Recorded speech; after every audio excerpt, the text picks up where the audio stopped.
Buenos días. En esta ocasión vamos a continuar con el desarrollo del tema de aprendizaje no supervisado y vamos a ver específicamente el algoritmo llamado Expectation Maximization. Muy bien, este algoritmo es uno que nos permite describir probabilísticamente los grupos de un dataset. ¿Sí? O sea, similar a K-means, en realidad su algoritmo, vamos a darnos cuenta que es bastante similar, pero la diferencia es de que trabaja de una manera distinta el modelamiento de los grupos.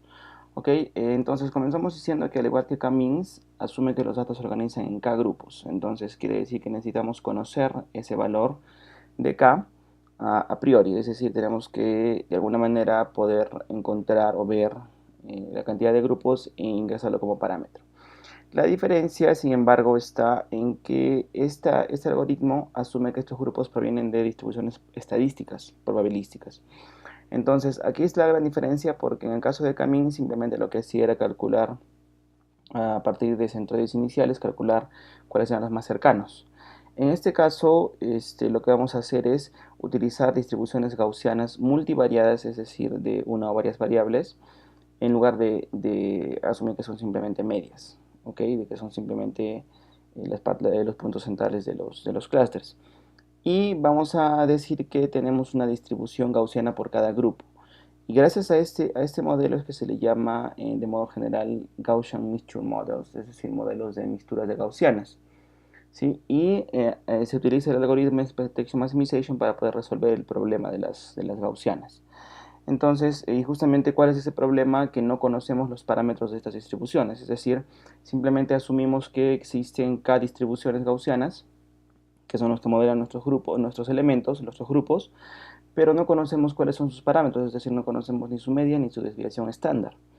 Entonces, bueno, o varianza. Entonces, en este caso, justamente nos hacemos la pregunta, ¿cómo se encuentran las gaussianas que dan origen a los datos? ¿No? Si no conocemos, porque en realidad con lo que partimos es con un conjunto de elementos sin etiqueta, como veremos en el ejemplo más adelante, y no tenemos cómo saber a qué gaussiana pertenece cada elemento.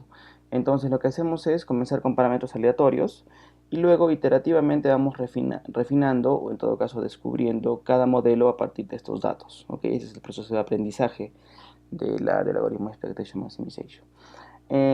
Debido justamente a a la manera en la que trabaja, que es una mixtura de gaussianas, se le considera un algoritmo llamado de soft assignment o de soft clustering, es decir, que los elementos no pertenecen a un solo grupo, como en el caso de Camins, que sería un algoritmo de hard assignment o hard clustering, sino que lo que hacemos es que manejamos probabilidades de que cada elemento pertenezca a cada clúster, y estas probabilidades van de 0 a 1. Entonces yo no puedo asegurar que un elemento solo pertenece a un grupo, sino que yo tengo una probabilidad de pertenecer donde la suma de todas las probabilidades es igual a 1. ¿No? Entonces, obviamente los elementos van a pertenecer más a un grupo que a otro, pero no puedo decir certeramente que pertenecen solo a uno. Es por eso, ¿no?, que no asumimos una pertenencia fija. Esa también es otra diferencia importante con el algoritmo de Camins. Entonces, si más o menos lo visualizamos, la manera en la que trabaja Expectation Maximization sería si yo tengo un conjunto de datos, que en este caso son estos grupos que tengo, los de color azul, rojo y verde, no, que ojo, en este caso se han pintado esos colores porque ya terminó el algoritmo, ¿no? En realidad, al partir no sabemos cuáles son los grupos. Pero una vez que se encontraron estas gaussianas, se pueden ver que se forman estas tres gaussianas, ¿no? De repente en el ejemplo de acá de la derecha podemos ver mejor, con k igual a 2 tenemos dos gaussianas, ¿no?, que han sido representadas en tres dimensiones. Entonces claramente vemos acá las dos curvas gaussianas que están encima de los grupos. Pero una cosa importante de darnos cuenta es que estas gaussianas tienen solapamiento, es decir, tienen intersección entre ambas. Eso justamente es el modelo de soft clustering, es decir, que los elementos pertenecen a más de una. Entonces, esta representación en 2D es simplemente una proyección, ¿no? O sea, es como mirar esta gaussiana pero por arriba. Entonces, acá estos círculos representan los valores de la gaussiana. Mientras más nos acercamos al centro, más alto es el valor de la gaussiana. Entonces, en este caso, tenemos el grupo rojo ha sido representado por esta gaussiana grande, entonces tiene su media, está en este punto de acá central. y el parámetro de la varianza o la desviación estándar está en este caso es un poco más largo, a diferencia del de este azul, por ejemplo, ¿no? Que la media se encuentra acá y la desviación estándar es mucho más pequeña. Y el ejemplo del verde, que también es un poco más pequeña que la del rojo. Pero si nos damos cuenta nuevamente, hay elementos que van a pertenecer a más de una clase, ¿no? O más de un grupo. En este caso, por ejemplo, los elementos que se encuentran en esta zona de la intersección tienen influencia también de no solo de la gaussiana verde, sino de la gaussiana roja. Es más, casi todos los elementos de la gaussiana verde también están como parte de la roja. Entonces, de repente, en este caso, el algoritmo necesitaba más iteraciones para poder definir correctamente estas gaussianas. Mientras que la gaussiana azul, en el caso de acá abajo, vemos que ya está un poco más definida porque tenemos menos intersección, ¿ok? No vamos a conseguir nunca un modelo perfecto a menos de que los elementos se encuentren muy separados, pero la idea es lograr encontrar los parámetros, ¿no? Que en este caso son la media y la desviación estándar, que mejor se adecúen a estos datos, ¿sí? Entonces, más o menos es la manera en la que trabaja. Ahora, entramos a la parte matemática. Tenemos primero que ver el modelo probabilístico, que es el llamado Gaussian Mixture Model, que es basado en el teorema de Bayes, que es el que ya habíamos visto en el clasificador bayesiano. Entonces vamos a recordar un poco de esa parte, pero vamos a ver cómo se aplica específicamente en el caso de clustering. Entonces, al igual que en el otro caso, partimos con un conjunto de elementos representados desde el x1 hasta el xn, que tienen una dimensión d cada uno, ¿no? Entonces tengo n elementos con d dimensiones cada uno. Entonces cada uno es un vector de d elementos. Luego asumimos que existen k modelos gaussianos, que los vamos a representar con la letra G, de la G1, G2 hasta el GK. Es decir, que tenemos k grupos, ¿no? Que se representarían con las letras S1 hasta el SK. ¿Sí? Entonces es importante diferenciar estas dos nomenclaturas, ya que la letra S representa a los grupos, a los elementos, y la letra G representa al modelo gaussiano, es decir, con sus parámetros.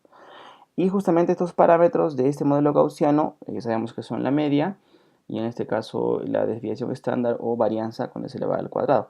Entonces tendríamos, como son k modelos, entonces tenemos k parámetros, k pares de parámetros, es decir, tenemos k medias y k varianzas. Y importante recordar que estos elementos, estos valores son desconocidos, ¿no? Justamente el algoritmo nos va a permitir encontrar estos parámetros.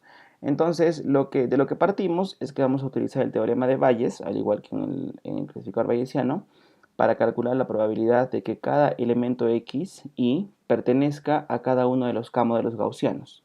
Entonces, si nos acordamos de lo que vimos en el teorema de Bayes, decimos que la probabilidad de que dado un elemento x sub i pertenezca al modelo gaussiano G sub j, esa probabilidad, que sería, como vemos más abajo, se le denomina la probabilidad a posteriori, que es la que vamos a calcular, va a ser igual, según lo que vimos en el teorema de Bayes, que es este que está acá, va a ser igual a la probabilidad de que dado un elemento G sub j, este grupo le pertenezca al elemento X sub i. Y esto de acá se denomina la verosimilitud, ¿no? Que recordemos que es una parte muy importante.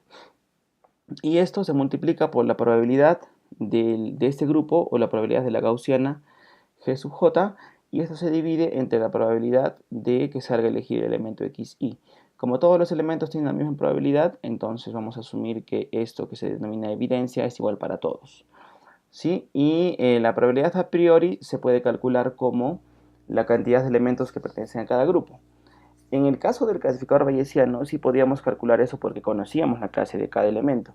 En este caso nosotros no conocemos la clase de los elementos, no sabemos en cuántos elementos pertenecen a cada grupo. Entonces también podemos asumir que este valor es un valor igual para todos, es decir, que todos tienen la misma probabilidad de pertenecer al grupo, ¿ok? A todos los grupos. Entonces, esos serían las tres partes principales, ¿sí? Que también eran las que teníamos en el caso del clasificador bayesiano. La probabilidad a posteriori, que es la que vamos a calcular, la probabilidad a priori, que es la de cada grupo, la evidencia y el parámetro probablemente más importante, que es la verosimilitud o likelihood pronunciado en inglés. Y justamente acá es donde vamos a asumir nosotros que sigue una distribución gaussiana, ¿no? Si recordamos en el caso del clasificador bayesiano, lo que hacíamos aquí era descomponer esta verosimilitud entre las verosimilitudes de cada característica. Y luego, para cada característica, podíamos asumir diferentes modelos. En este caso, como lo vamos a trabajar de un solo bloque, o sea, como un solo vector, y como justamente estamos trabajando con el modelo de mixtura de gaussianas, vamos a asumir que esta variable, que su verosimilitud, sigue una distribución gaussiana. Entonces, simplemente igualamos esta probabilidad, que sería la que tenemos acá abajo, ¿no? La probabilidad de que dado un cierto grupo, este elemento pertenezca a ese grupo, va a ser igual a la fórmula que tenemos acá, es la fórmula de una gaussiana, ¿sí? Y que tienen sus respectivos parámetros, que son la varianza y la media, ¿no? Esta fórmula es una fórmula conocida, que es de la distribución gaussiana, es simplemente 1 entre la raíz cuadrada de 2pi por la desviación estándar al cuadrado. En este caso recordemos que como estamos calculando la probabilidad de este j, del grupo j, entonces tiene que ser la varianza del grupo j, y esto, el exponencial, es decir, e elevado a menos el elemento que queremos calcular, que es x sub i, menos la media de ese grupo, que sería, o de esa gaussiana, que sería el valor de la media del grupo j, dividido entre dos veces la varianza o la desviación estándar al cuadrado. Entonces, esta fórmula simplemente lo que hacemos sería la calculamos para todos los elementos, la reemplazamos en estos valores de acá, y con eso calculamos la probabilidad de que dado un elemento pertenezca a un cierto grupo. Y calculamos esa probabilidad de cada uno de los elementos hacia todos los grupos, ¿no? Y si hacemos una analogía, sería como calcular la distancia en el caso del Cummings de cada elemento hacia cada una de las medias. Y luego nos quedamos con el grupo, es decir, asignamos x sub i al grupo g sub j que tenga la mayor probabilidad, ¿no? Entonces, en esa parte también es muy similar, sino que la diferencia es que en lugar de calcular solamente distancias, lo que hacemos es calcular la probabilidad de que este elemento pertenezca a esta gaussiana. Y si le asignamos este elemento lo asignamos a la gaussiana que tenga mayor probabilidad de pertenecer, ¿sí? Entonces, ese sería el modelo probabilístico básico, ¿ok? Eso sería la base del algoritmo. Entonces, en base a esto, que lo que simplemente nos hace es describir cómo sabemos que un elemento pertenece o no a un grupo, entonces pasamos recién al algoritmo, que se denomina expectation maximization. La traducción al español sería maximización de la esperanza. La esperanza se refiere justamente a la probabilidad de pertenecer a un elemento. Entonces lo que hacemos es maximizar, si lo queremos resumir en un par de líneas, sería maximizar la esperanza de que cada elemento pertenezca a la zona a la que realmente corresponda. Entonces, ese algoritmo vamos a ver que es muy similar al Cummings, y también se le denomina un algoritmo de refinamiento iterativo, pero en este caso es de modelos probabilísticos. Y es más, ese algoritmo es un poco más general, ya que no está amarrado exclusivamente a modelos gaussianos, puede ser modelos polinómicos o algún otro tipo de modelo. ¿Ok? Entonces, siempre en este algoritmo se parte con un conjunto inicial de k gaussianas, en este caso que hemos elegido el modelo gaussiano, que vendrían a ser los centroides en la analogía con Cummings.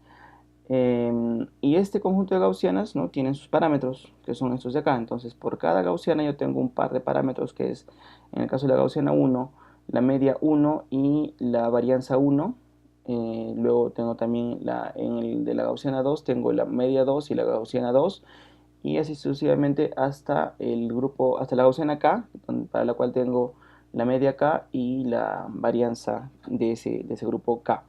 ¿Ok? Entonces, esa es la inicialización. Esta, al igual que Cummings, es simplemente aleatoria, es decir, yo voy a elegir al azar los parámetros, voy a elegir una gaussiana que está centrada en K gaussianas centradas en K lugares aleatorios, y para cada gaussiana también voy a asumir varianzas aleatorias, es decir, formas aleatorias. El primer paso sería el expectation y el segundo el maximization. Entonces, ¿qué quiere decir el expectation? Quiere decir asignar cada elemento x sub i al modelo g sub j, que en este caso le hemos colocado t, por lo que al igual que en el Cummings estamos haciendo iterativamente, se refiere a la iteración t, y respectivamente a su grupo s sub j en la iteración t, de tal modo que este grupo yo voy a asignarle a aquel que tenga la máxima probabilidad de pertenecer. Y esta probabilidad de acá se calcula en base al modelo probabilístico que hemos visto acá, ¿no? Entonces seguimos todos estos pasos y lo que hacemos acá sería calcular para cada uno de los J grupos la probabilidad de que este elemento x sub i pertenezca a cada uno de estos grupos. Y luego me quedo con aquel grupo que tenga la mayor probabilidad de pertenecer. Y hago esto para cada uno de los elementos x sub i. ¿Sí? Entonces al final de este paso lo que voy a hacer es definir por cada elemento a qué grupo pertenece. Y eso voy a decir que ese sería el grupo G sub t en la iteración t. Y es importante que recordemos esta iteración, este es el parámetro de acá arriba, el t entre paréntesis quiere decir que para esta iteración t, este elemento x sub i ha sido asignado en un grupo específico G sub j. ¿No? Pero, ¿por qué justamente le ponemos este parámetro de iteración? Porque en las siguientes iteraciones puede cambiar esa asignación. Entonces es importante recordar eso. Muy bien, ese es el paso de expectation. Y luego el segundo paso, que es el de la maximización o maximization, que simplemente es recalcular los parámetros para cada modelo. Es decir, lo que hacemos acá es refinar este modelo, porque inicialmente definimos al azar las gaussianas, entonces según donde están ubicadas al azar, que puede ser en cualquier parte, yo asigno inicialmente los elementos a cada gaussiana. Pero luego, una vez que ya fueron asignados, según los que fueron asignados, yo para cada una de las gaussianas, yo voy a recalcular sus parámetros, que en el caso del Cummings sería la analogía de recalcular la media solamente, ¿no? Pero en este caso, como es un modelo gaussiano, tengo que calcular la media sub j para la siguiente iteración, que sería t más 1, y la varianza sub j, que también para la siguiente iteración t más 1, ¿no? Entonces, pero en este caso vamos a ver que hay una pequeña variación. Si recordamos la fórmula para calcular la media, simplemente es sumar todos los valores y dividirlos entre n, ¿no? Porque tengo n valores y los divido entre n, esa es la media aritmética. En el caso de expectation maximization, aquí es importante notar que yo voy a hacer una suma, pero en base a las probabilidades. ¿Por qué? En el caso de Cummings, yo tenía simplemente que cada elemento pertenecía a una clase. Entonces yo acá abajo sumaba la cantidad de clases y luego simplemente lo dividía, la cantidad de elementos. Pero en este caso, lo que yo voy a hacer es, cada elemento tengo que ponderarlo por la probabilidad de pertenecer a cada clase.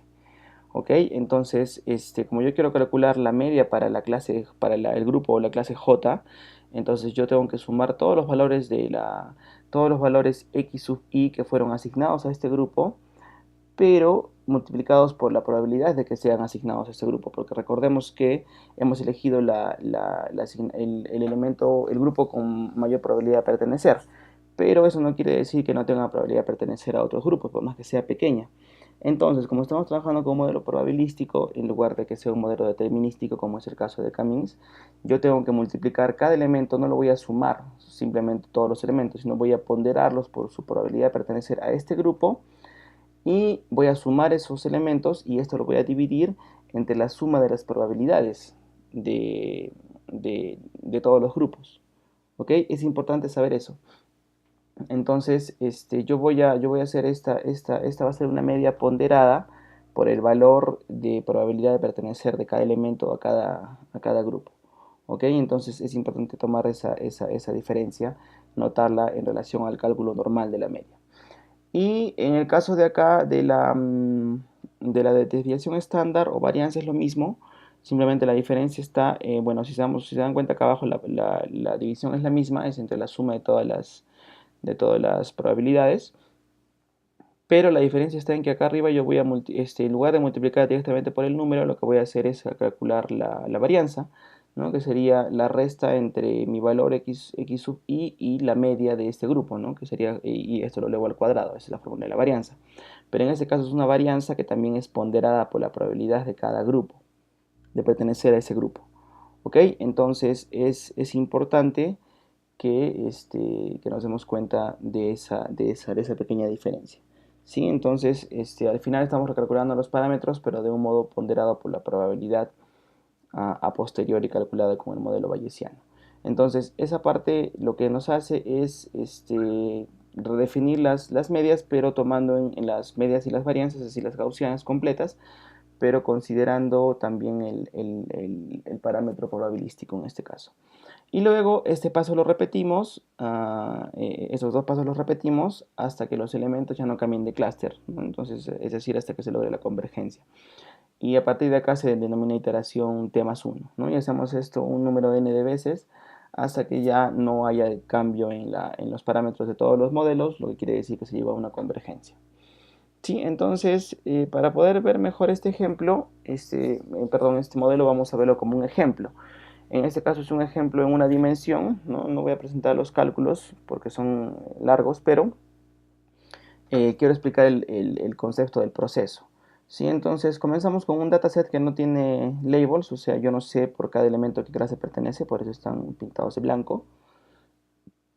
Y luego el primer paso que hago es inicializar, es decir, creamos cada gaussianas aleatorias. En este caso hemos visto, según la visualización que tenemos, que probablemente son dos grupos, ¿no? Un grupo por acá y otro grupo por acá. Entonces definimos que k es igual a 2. Con k igual a 2, yo voy a definir aleatoriamente, en este ejemplo se escogieron justamente las dos gaussianas muy pegadas una a la otra, ¿no? Una gaussiana amarilla y una gaussiana azul. Entonces, después de haber inicializado, entramos a las iteraciones. En la primera iteración tengo la parte del expectation, es decir, el cálculo probabilístico. Entonces lo que hacemos es calcular las probabilidades, en este caso de que la probabilidad P dado x sub i sea igual a g sub j, de que cada elemento, ¿no? La manera de interpretar la probabilidad a posteriori es de que cada elemento x sub i pertenezca a cada gaussiana g sub i. Y después de que hemos calculado esto para todos los elementos, elegimos, para todas las gaussianas, por cada elemento, elegimos a qué gaussiana pertenece cada elemento. Entonces, gráficamente, si nos damos cuenta, por cada uno de los elementos hemos tenido que calcular la probabilidad de que pertenezca a la amarilla y de que pertenezca al azul. Entonces, en el caso de acá de la derecha, los elementos de la derecha son claramente azules, porque por más de que la gaussiana esté lejana, por ejemplo, el elemento más a la derecha está lejana, las dos gaussianas, pero entre las dos, la que está más cerca es la azul. Entonces, y eso se cumple para todos los elementos que están acá, para estos 2, 4, 6, para estos 8 elementos se cumple esa condición. Entonces, todos esos 8 en la primera iteración son definidos como pertenecientes a la gaussiana 1. Y solamente estos dos elementos de acá probabilísticamente pertenecen al amarillo y al azul, ¿no? En el caso de acá, de este pequeño, el elemento que está acá al final de la gaussiana azul, pertenece más a la gaussiana azul que a la amarilla, pero tiene un poquito de influencia, ¿no? Como vemos en el color de la gaussiana amarilla. Pero en el caso de acá, de este elemento, en realidad tenemos mucha más influencia de la gaussiana amarilla, que está exactamente en la media de la gaussiana amarilla, pero aún tiene el efecto de la gaussiana azul. Entonces, estos dos todavía no pueden ser elegidos para ninguno de los dos, pero de todos modos elegimos aquel que nos dé la probabilidad mayor. Entonces, después de haber calculado estas probabilidades, pasamos al segundo paso de la iteración 1, que sería la maximización, que en este caso quiere decir recalcular los parámetros, que son todos los parámetros, la media y la desviación estándar para cada uno de los K modelos, que en este caso son dos modelos gaussianos, y al hacer ese recálculo, que lo hacemos usando estas fórmulas de acá, que son ponderadas por la probabilidad, recordemos, entonces yo obtengo que de lo que las gaussianas estaban definidas acá las dos, en realidad ahora la azul, como tiene elementos que están más a la derecha, ahora su media va a moverse, de lo que la media estaba en este lado, ahora va a pasar a este lado de acá, que está en el medio de los dos, y también va a cambiar su desviación estándar, su varianza, ¿no? Por eso es que la gaussiana, como ahora tiene más elementos que forman parte de ella, entonces la desviación estándar va a ser más grande y la gaussiana va a ser más baja por ese motivo. Y en cambio la gaussiana amarilla, como solamente dos elementos pertenecen a ella, o no, en realidad un elemento que es el que está acá, entonces la gaussiana prácticamente no se mueve. Si nos damos cuenta de lo que estaba ubicada un poquito a la izquierda del elemento, ahora está a la derecha. ¿Sí? Entonces, con eso ya hemos redefinido las gaussianas y ahora vemos que ya están mucho más cerca de donde deberían estar. Luego terminamos la primera iteración y ahora pasamos a la segunda iteración, donde volvemos a hacer los dos pasos, calculamos nuevamente las probabilidades y luego los parámetros. En este caso, como la gaussiana ya estaba definida por acá, ¿no? Entonces, de estos elementos ya queda más claro cuáles pertenecen a ella, que en este caso ya van a ser estos tres que estaban acá, y en este caso la amarilla que se ha movido un poquito empieza a tener también influencia en otros parámetros, en otros elementos, perdón. Entonces, después de recalcular estos dos, las dos gaussianas, ¿no? Después de que hemos calculado la probabilidad, pasamos a calcular los parámetros nuevamente, que son lo que hacemos acá atrás, que es calcular la media y la desviación estándar. Entonces, en ese caso, como ya los elementos, la probabilidad es distinta para cada uno, entonces esta media ahora otra vez se mueve un poquito más a la derecha y ahora realmente se encuentra encima de los elementos que le pertenecen a ella, que son los azules. Y ya dejó de tener influencia en los elementos que están acá más a la derecha, que son estos elementos de acá, estos dos o tres que están acá. Entonces, como tiene menos influencia, esta gaussiana ahora va a tener una varianza menor, es decir, va a ser más angosta, pero también va a ser más alta. ¿Ok?